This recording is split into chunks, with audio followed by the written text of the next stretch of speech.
Basi agoyo ne Nyasacho erokamano ne johera mag Lolwe TV kod okinyi masani ma Nyasaye oloso mondo wachak warade kawuono kod chieng' ngeso chieng' wuok tich gokinyi. Nyasacho ja adiera momiyo wachak warado kodi kawuono ni adwa mondo asom muma, to kapok asomo muma we mondo ahul nyinga ne joma ok ong'eya. Iluonga ni Reverend Ayub uko, an wuod Nyakach kamoro ni Kandaria.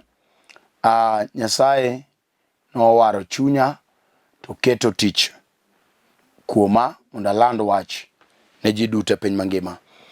Kandaria kanyo an wuod jaduong' John uko piyo mane kama yudora sani mawuoyo ni an e piny Nairobi kamoro ni Kibra kanyo mwayale wach Nyasaye.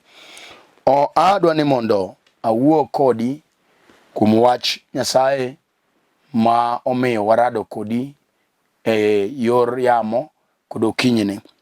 Adwa na som e kitabu mar Isaya 61. Abiro somo matindo tindo 1 nyaka 5 e kitabu mar Isaya 61 matindo tindo 1 nyaka 5. Muma mar Nyasaye wacho niya: Roho mar Ruoth Nyasaye ni kuoma, nikech Ruoth Nyasaye oseyiera mowira mondo aland wach maber ni joma odhier. Oseora mondo akue chuny jogo maneno masira, bende mondo ahul ni joma omaki ni koro gin thuolo, kendo ahul ni joma otue ni koro osegonygi. 2. Bende oseora mondo ahul ni Higa Mar Ruoth Nyasaye biro gwedhe joge, kod chieng' ma Nyasachwa biro chulo e kuor. Abiro hoyo chuny ji duto man gi lit, kendo gik ma abiro miyogi e magi: maua mabeyo kar buru ma gibukorego, kendo mor kar lit ma gin go, kod pak kar bedo gi chuny mool.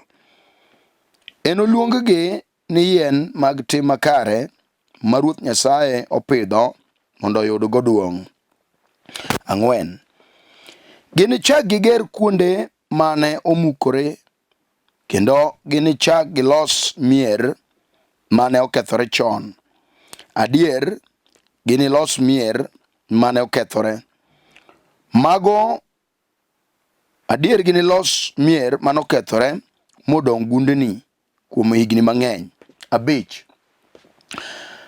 Jopinje mamoko nobed jokwath jambu, kendo ginipur puotheu mi gilwer mzabibu. Walam Nyasaye. Wuoro maler, Nyasaye maratego, wuoro manyaka chieng', awali kapuoi kod okinyini ating'o nyingi malo, Nyasaye maduong' mar nyalo mar ono. Isekela e studio ka mondo awuo Nyasaye gi nyithindi kuom wach Nyasaye misekete chunya mondo akor weche Nyasaye mabeyo kuomgi. Amalo Nyasachwa kigo kambi Nyasaye e studio ka, imak kona ka kona Nyasachwa mondo wachni otund kuonde duto te. Yaw paro kod winjo Nyasaye mag jowinjo duto. Erokamano Ruoth Israel, alami ka yie ni isetimo e nying loch mar Yesu Kristo. Amen. Mana kaka wacho mokwongo, iluonga Reverend Ayub uko, an wuod Nyakach kamoro ni Kandaria. Alemo kod kanisa mar St. Meshach Fellowship Church, an e piny Nairobi kamoro ni Kibra. Okinyini Nyasaye ma jang'wono otemo mondo wachak warade higa manyien ni, mondo wawuo kodi e weche moko ma Roho mar Nyasaye oloro gokinyi mondo walalre. Thoro yie mar wach ma adwa na wuoye iluongo ni Higa Mar Gweth. Mane wach ma adwa na kor Higa Mar Gweth. Muma wacho ka Isaya wuod Amos, Nyasaye wuoyo kode weche moko e yor fwenyruok, mano janabi. To Isaya wacho ni Roho mar Ruoth Nyasaye ni kuoma, oseyiera mowira mondo aland wach maber ne joma odhier. Nyiso ni Nyasaye kuongo yiero ng'ato, tok ka Nyasaye oseyiero ng'ato tiwale tiwire. weche go kotimore ne ng'ato tiyudo ka wach makoro wacho gin weche mag wuon go to ok mage wuon. Isaya kawuoyo go ganda Israel to nyisogi ni Ruoth Nyasaye, Roho mar Ruoth Nyasaye ni kuoma. Koro Isaya ok wuo, gima wuoyo kuom Isaya iluongo ni Roho Maler. Mage e weche mane Roho Maler oketo mondo kor no ganda Israel. To wacho ni Roho mar Ruoth Nyasaye ni kuoma nikech ose wira owala to wira mondo alando wach maber ne joma odhier. Joma odhier mane Roho mar Ruoth Nyasaye ne wuoye kokalo kuom jatichne Isaya ok en dhier mar piny ma wantie ni, ok en dhier mineno kod wang' ma oko, ok en dhier ma ng'ato nyalo neno ng'at machielo kagima samoro oseyudo mwandu malo mare. Roho wuoyo e weche mag roho, en opogore gi weche mag ringruok. Miyo ka Roho wuoyo dho Isaya ni Roho mar Ruoth Nyasaye ni kuoma, oseyiera mowira mondo alando wach maber ne joma odhier, en ni dhier miwuoye en dhier mar wach Nyasaye. Wan gi joma omewo ka nenruok mar dhano kata nenruok mar tije lwedo. Wang' ma ok onyalo neno ng'ato kagima en malo matin ne jowetene. To jalno kagima iluongo ni warruok onge kuome, to polo kwane ka ng'ama odhiere moloyo ji duto te. Kech ondiki e kitabu mar Jo-Ibrania 2 matindo 3 ni warruok en gima duong'. Warruok o gima duong'. Koro ka ng'ato oyudo warruok to oyudo gima duong'. To gandawa pok ong'eyo ni gimomiyo ng'ato nego war en ni ngima ma wadakie kawuono ni en ngima marumo. En ngima marumo. To kaka Jo-Kristo tok tho waduto wang'eyo ni nitie chier. Weche ariyo biro timore tok chier. Wan gi mach musiko manyaka chieng'. Hato wan gi ngima musiko manyaka chieng'. Ong'amo gwedhi jal manochier ka en kor Nyasaye. Wan gi joma ne chier e achaya kod wich kuot. Koro ka Isaya Roho Maler wuoyo go kuom lando wach ne joma odhier, en jok ma wach Nyasaye ok donjnegi. En jal ma pok owalo Yesu Kristo kaka Ruoth e ngimane. Koro Isaya neno joma odhier, to Roho runge mondo lando wach n'oganda ma wach Nyasaye pok odonjnegi. Oseyiera mowira mondo alando wach maber ne joma odhier. Koro ka ng'ato oyudo warruok to oyudo gima duong', kendo oyudo gima ber. To Isaya wacho niya, Oseora mondo akue chuny jogo maneno masira, bende mondo ahul ni joma omaki ni koro gin thuolo, kendo ahul ni joma otue ni koro osegonygi. E kindeno wan gi ji manodak to negidak e twech mar jela mar misumba. To Isaya wacho ni oseora mondo akwe chuny jogo maneno masira. Adier e piny ma wantie ni wan gi ji maneno masira, masira iye. To gimomiyo Ruoth owuoyo koda higa ni mondo awachnu ni ma higa mar gweth. E higa mokalo ang'eyo weche mang'eny ma samoro in mibedo piny nyo ikalo mana higa kuom ng'wono mar Nyasaye. Samoro no ok ing'e ni dhi kalo kaluwore gi weche mane otimore e ngimani. Kamoro no ok ing'e ni dhi kalo kaluwore gi samoro tuoche kod odekre manye ikale. Samoro chunyi nyo oseng'ado ni gima timore dalawa ame ok obor koda. Samoro ng'ato nosewuoyo ataro mar ngimani mowacho ni Peres kata Atieno kata Onyango ok bineno higa manyien. Wan gi jok ma juoga wuoyo go mawach ni nasiemi ok ine. To kuom ng'wono mar Nyasaye, Nyasaye nyo kalo kodi. Ni kalo ka chunyi lit kabisa. wan gi joma nyokalo to higa mokalo nitie weche moko kata mana mag nyithindo nyomiyo chuny obedo malit, kata mana weche mag keny nyomiyo chuny ng'ato obedo malit, kata mana weche mag anyuola mag familia nyomiyo ng'ato obedo gi chuny lit, kaka dhako wadgi wuoyone, kaka samoro chuore monyuome wuoyone, samoro dhako nyobedo gi chuny malit kaluwore gi gik ma jochiende timo e ngimane. Wan gi mon ma jochiende nyotamo ni ok gine nyotgi, moko nyonyuol to kata kamano weche monyokale ka oiko nyithindo kata oiko dichuo odong' chi liel, wechego nyokelo gimiluongo ni chuny lit. Ma en ng'ama nyokalo gi ng'wono mar Nyasaye ka chunye be oseng'ado ni embe kare oromo mondo koro tho aye. Isaya, Roho mar Nyasaye wuoyogo ni oseora mondo akue chuny jogo maneno masira, bende mondo ahul ni joma omaki ni koro gin thuolo, kendo ahul ni joma otue ni koro osegonygi. Ere kaka iwinjo? Wan gi jela minyalo maki, in aina thuolo iwuotho to in e jela. Wan gi jela tieng' ding'eny, Nyasaye biro loso thuolo wan awuo e jela. To sama Isaya, Roho mar Nyasaye onge mondo wach ne joma omaki ni koro osegonygi kendo joma otue ni gin thuolo. Wan gi jela mar Satan ma jachien nyalo loso ni aloso obadho mar amoso to otweyi to in to ok ineno otweyi, ji ema neno. Chalo janeko ma otwe, owuotho duk to ok one duge, owuotho gogo ne toke. Jalo ni e jela mar pinyruodh mudho. To wan gi ji be mang'eny ma kata wuotho ji neno ni lwete fwayo, to pinyruodh mudho ojal motwe okwongo make to twe.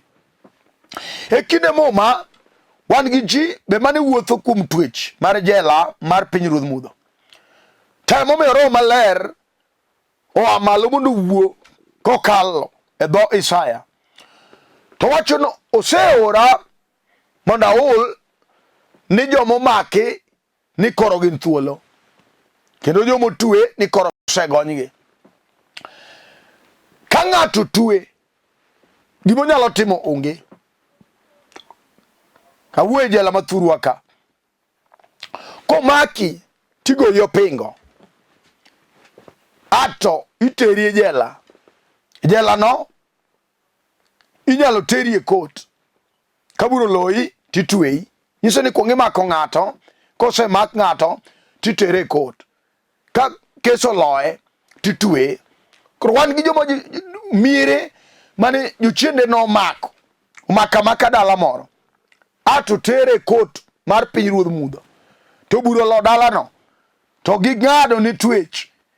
Koro en dala ma kati inyuolo nyithindo kanyo tinyuolo gi e jela mar twech ma dalano nitie, nikech pok otieko twech. Mano kata bed dhako ma nyomaki to nyomake gi ich to dhi onyuolo nyathine e jela kuro.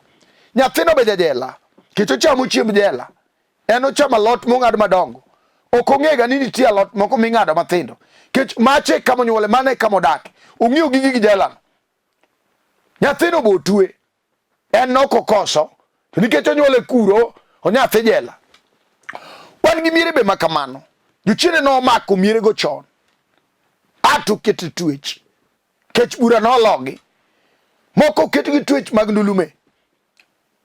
Gin nyithindo ma kata inyuolo kanyo to ndulume gogi piny, kech ogir dalano en twech, en gima omako dala okwako dala te, osongo kata mana nyako mawuok e dalano moyudo ode, gino luwe nyaka kuro, nikech en remo ni, twejno luwo remo.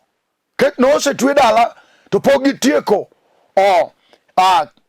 ndalo manoketi mar twech, gino be oluwo nyaka migogo. Miyud ka migogo cha be gore piny kocha, oweno epo nikech owuok odhi katedo, oloko dak moweno yombo gir dalagi, moweno yombo twech, moweno yombo jelano. Gino pod biro luwe nikech ogir remo. Chalo jal ma otimo tim moro mar maundu, otime samoro otime Mombasa, ato ringo lalo dhi dalagi, ibiro luwe kech nitie details mibiro luwego chalo ja Al-Shabab mano timo tim tora sama ne gipono no lugi no maggi koro wan gi gima jela go be gi luwo ilolo mare ka ng'ane en kata no bed mana kijana manyo somo maber to nitie twech moro madala gi jochiende oketo gino biro luwe kata obed ng'ama riek twech ok logi rieko mar somo mar buk wan gi ji mosomo tibiro no twech madala gi oloye en dala ma samoro keto twech mar kong'o manyaka mosomo mariek mano obedo taya mar dala embo malo mondo go dala go ke orengo uyomb go jela madala gi gino nyalo luwo nyathi nyaka university med nyathi wiyo lokore neko nyathi wuoyo kendo sechako chamo pot rabolo samoro neko ringo duk moko be ni jela mar twech mag nyasore ma ng'ato madho nyasore ma wiye muji mano jela mar twech mar siko mar remo wan gi chunje nyaka mag lur mano twech ma osigu nyalo kete dala moro ato orida en twech mag chunje mag wogokni ma lur nikech samoro dayo moro notho kanyo kana okonyuol da no chwedo lwete sama no donje bur chuny to no chier wirore chuny no duogo poro kuom nyiri duto te moyik biech gi dir dala no chuny no wuoyo nikech oluorembgi mano twech mar jela to Isaya kamos wacho niya Roho mar Ruoth Nyasaye ni kuoma oseyiera to wira mondo aland wach maber ne joma odhier kendo awachni ma higa mar Ruoth Nyasaye gwedhe joge iwinjo nade ere kaka chunyi wuoyo biwinjo ka Ruoth Nyasaye nyalo timo ni ng'uono e higani ang'eyo gik ma samoro nye kale richo higa mokalo ma chunyi no oseol gi ngima wan gi jok manyo kale magugu gi manyenye ne gi kale weche matek wan gi mano malo mowit oko to moro no mukni kata ot dhako ka chwori no osetho dichuo samoro no riembi kech ne in kemero mano bigo wacho ruguok bang'e kitimo nonro iyudo ka ino kin wuod dala iye to wach no nyo kelo koko momuk simbani samoro kama ning'iewe lo ma yelo gin weche magalagala manye kale higa mokalo 2021 Nyasaye manyo kalo kodi mochalo ganda Israel ma Ruoth nokalo go nam makwar Nyasaye no nigi program maber ora mondo abwachni ni ma Higa Mar Gweth Isaya be kuwuogo to nyis Israel ni ma higa ma Ruoth Nyasaye gwedhe joge mano kata timo mano ala wan gi jok ma wasigo kete twech gimoro amoro momulo ok wuogne to ndeke moma ni an Ruoth Nyasaye biro gwedho tich mar lwetu nyiso ni gimoro amoro ma ng'ato timo ma ae lwete Nyasaye onego gwedhi mowacho ni ma higa ma Ruoth Nyasaye gwedhe joge koro kata mano kata itamo mano ala mon mang'eny wacho ni an alo tama samoro uso omena to omena ne mochamo breakfast to chame lunch to chame supper nyiso ni en motamo ohala ok otame no ochako go dowa odogo piny en ohala man gi ndulme kechwan gi joma timo ohala man gi ndulme ohala sigore mana piny wawuo kodi ne sama Roho mar Ruoth Nyasaye wuoyo kuom Isaya wacho ni Ruoth Nyasaye osewara owala to wira mondo aland wach maber ne joma odhier mano kata weche ne tek isetemo ndi dhako isetemo kata jochiende odagi in idwa ni tho e ajali kech wan gi joma nochig ajali wan gi joma ajali osebadiriyo didek wakorni kawuono kuom yie Nyasaye nyalo bedo ni Nyasaye e higani pod wan e Januar ng'ato nyalo dagi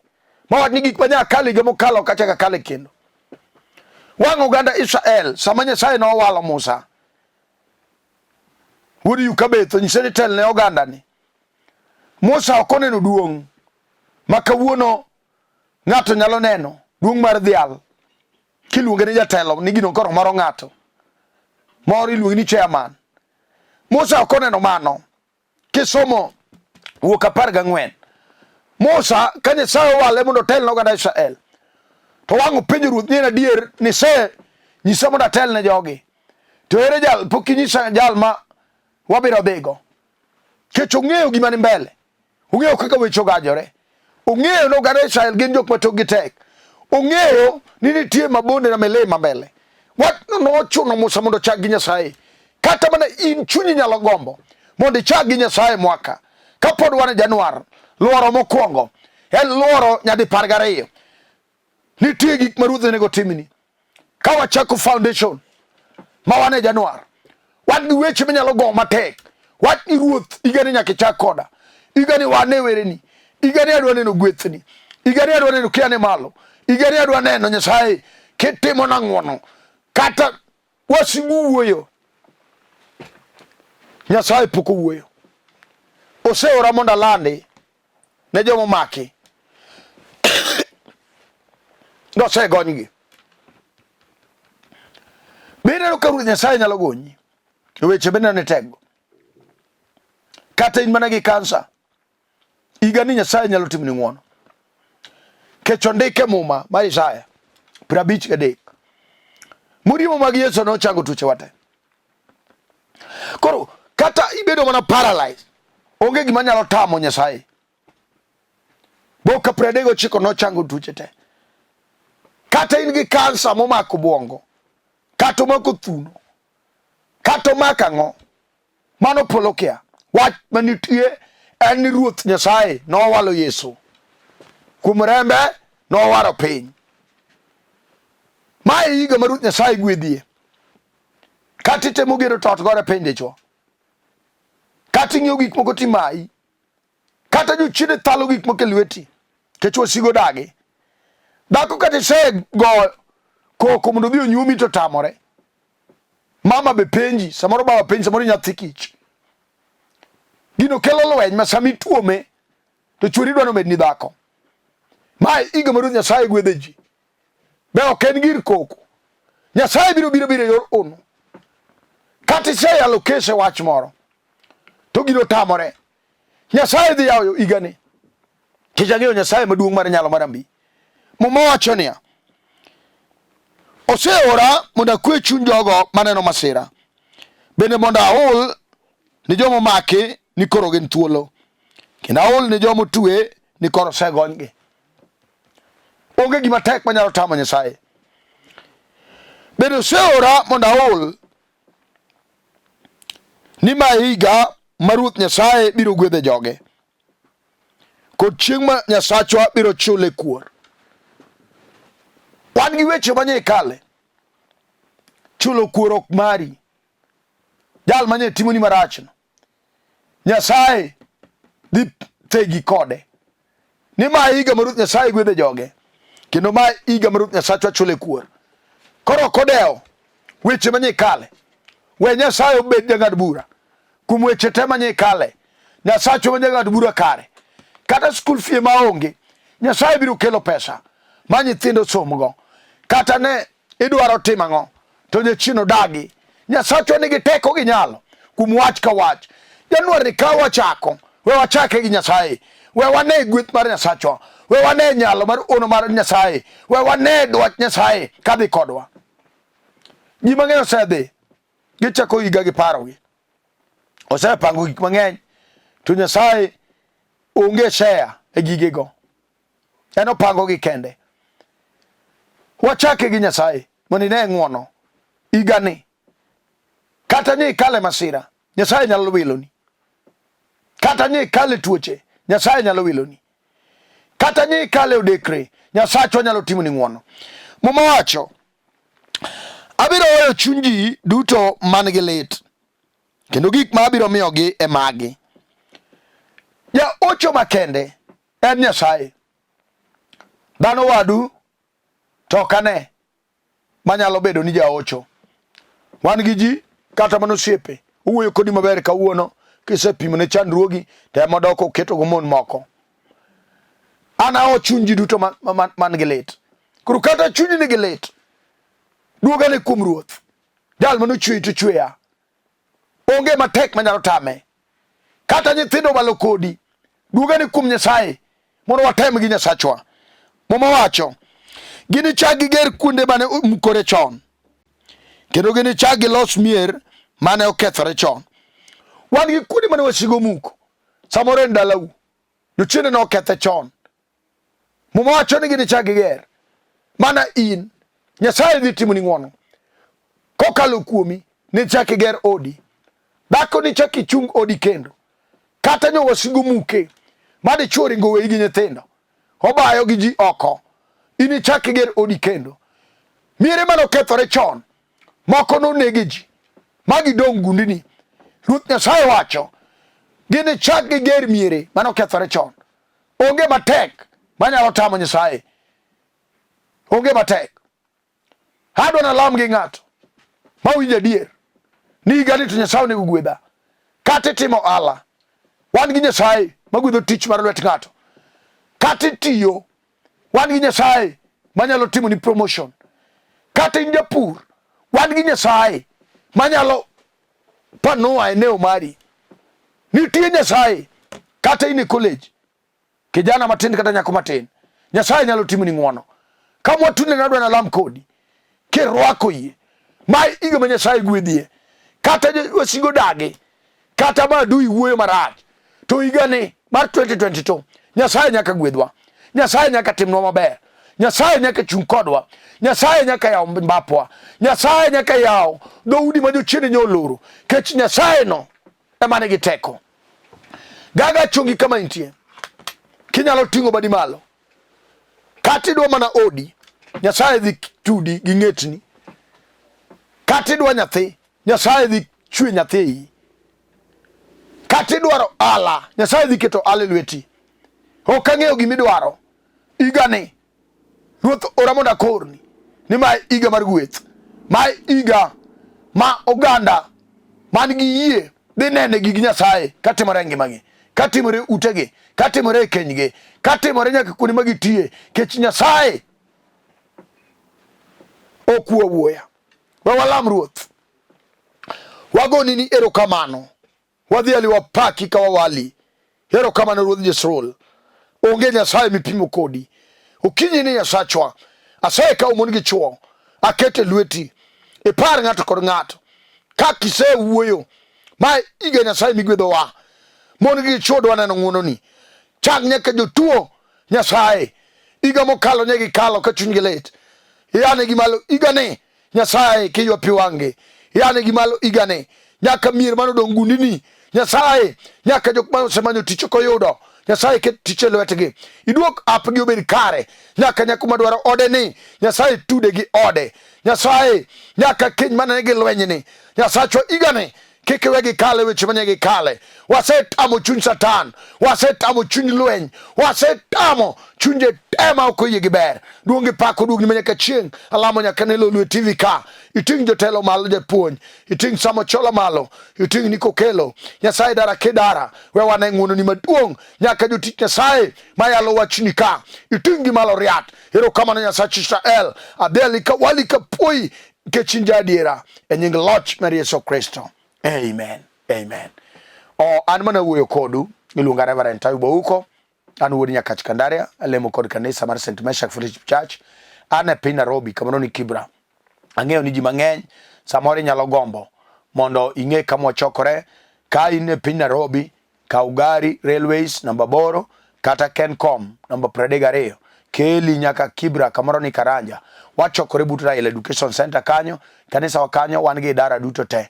Wan gi idara mar jo youth mane foundation mar warruok, wan gi idara mar mine mapuonjo dak, wan kod idara nyaka mar counseling mar jodongo, wan gi deliverance team mitimo kanyo.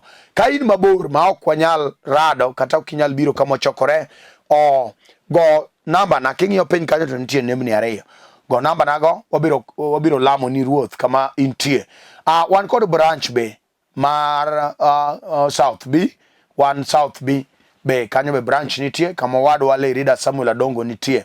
Wan kod branch machielo piny Kitengela kama wadwa Walter Oyodiko nitie kod Mwalimu Benson. Nyasaye mondo tingi malo. wan kod branch be piny Kariobangi South, Kariobangi North, Ruiru gi Juja. Kama wadwa Pastor Buya nitie Zakayo Nyasaye mondo ting'u malo. Headquarter wan Kisumu Polyview, kama Archbishop nitie owadwa Ernest Okuto Ogina Nyasaye mondo ting'u malo, kod bishops duto mantie gi vicars te mantie. Ka kamano togo namba na wabiro wuoyo kodi kum wach kama wach ma in go wabiro lamoni. Namba na en 0727 king'iyo piny kanyo to be inene 0727 38 5424. Namba na en 0727 38 5424. Namba machielo en 0734 434 156. 0734 434 156. Wiya ok nyal wil mondo ago mos ahinya ne nyamera Bishop Nerea Mbewa mowito min mare.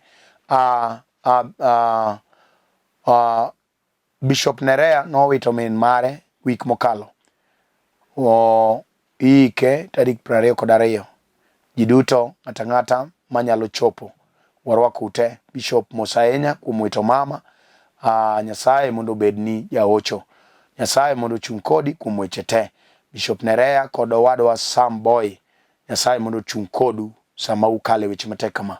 Nyasaye mondo par George Lawi kod Daktari Helen e piny Kano Kamwanda Medical. Nyasaye oting'u malo. Nyasaye mondo par ji duto te nyaka Canon Sedekia. Wachak wanere kendo chieng' wuok tich mabiro saa 12 nyaka 12:30. Shalom, shalom, shalom.